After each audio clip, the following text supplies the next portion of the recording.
And white supremacist extremism cases would all fall under so-called domestic terrorism, correct? Yes.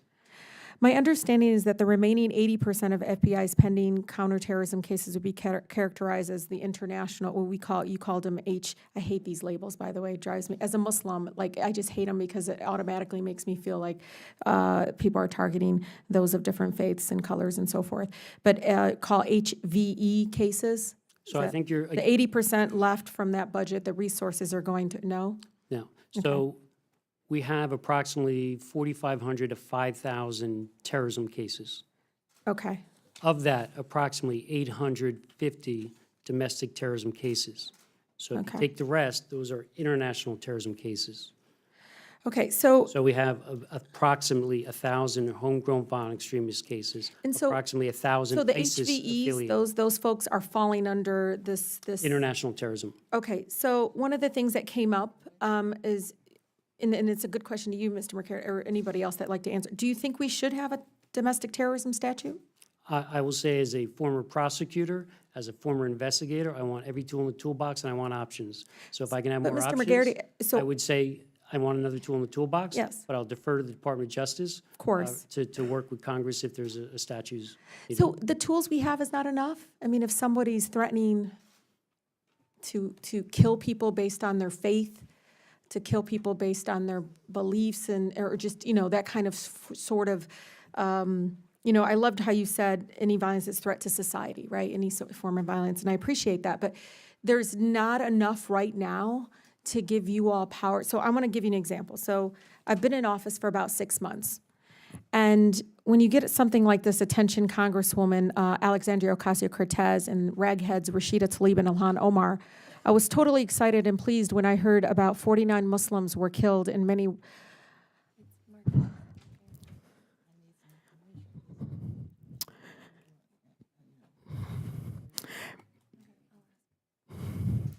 Many more were wounded in New Zealand. This is a great start.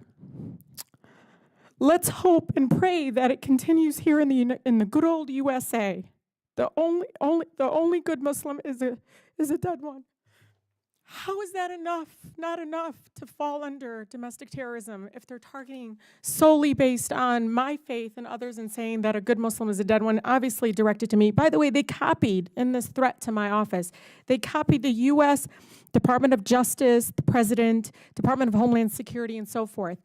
And we get so many of them, and I keep asking, what happens? What happens to these individuals? Are they... I'm being sincere. I'm not trying to, I'm really sincere. I'm a mother, so I want to go home to my 2 boys. So first, my empathy.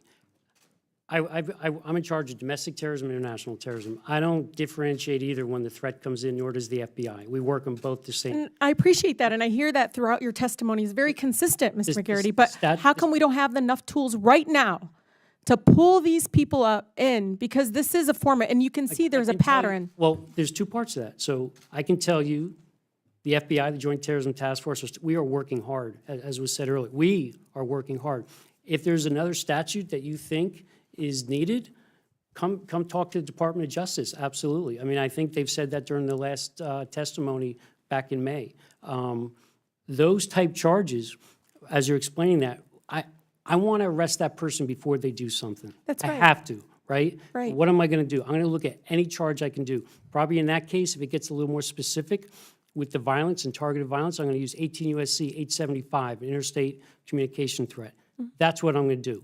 So, and we do that every day, and we actually do it more. And I'm not trying to be argumentative here either. I'm just telling you, the men and women of the FBI are out here working this threat hard.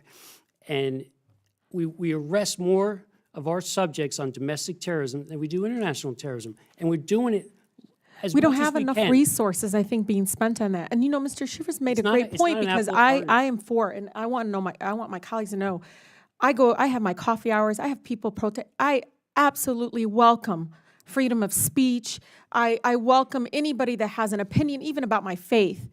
But to get to the point where they pass it towards threatening life, and really, I mean, to me, that is enough. Sometimes the protected speech, and that's something we have to be very careful and tread very carefully, very, very carefully with that.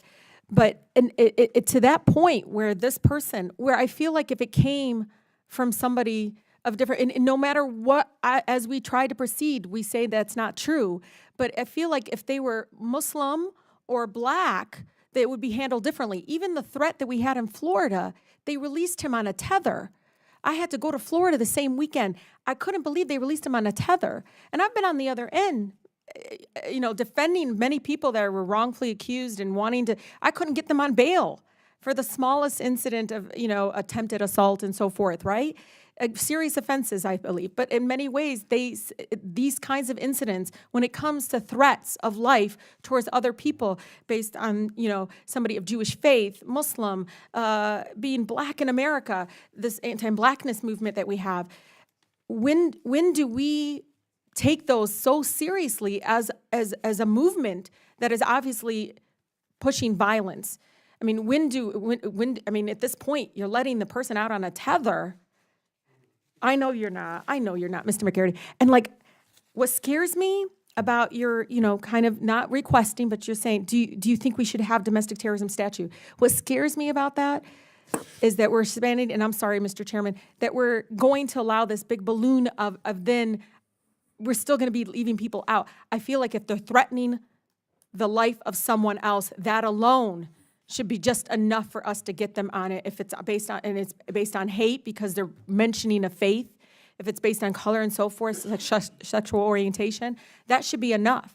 And I commend you all in trying to keep our country safe, but I feel like almost like we need to be proceeding in a way that we're spending enough resources and money with the people that are here now that are threatening lives of fellow Americans. Thank With that, you. I yield. I'm so sorry. Thank you, Ms. Tlaib. I was so mesmerized by your statement, I lost track of time there, so that was my fault.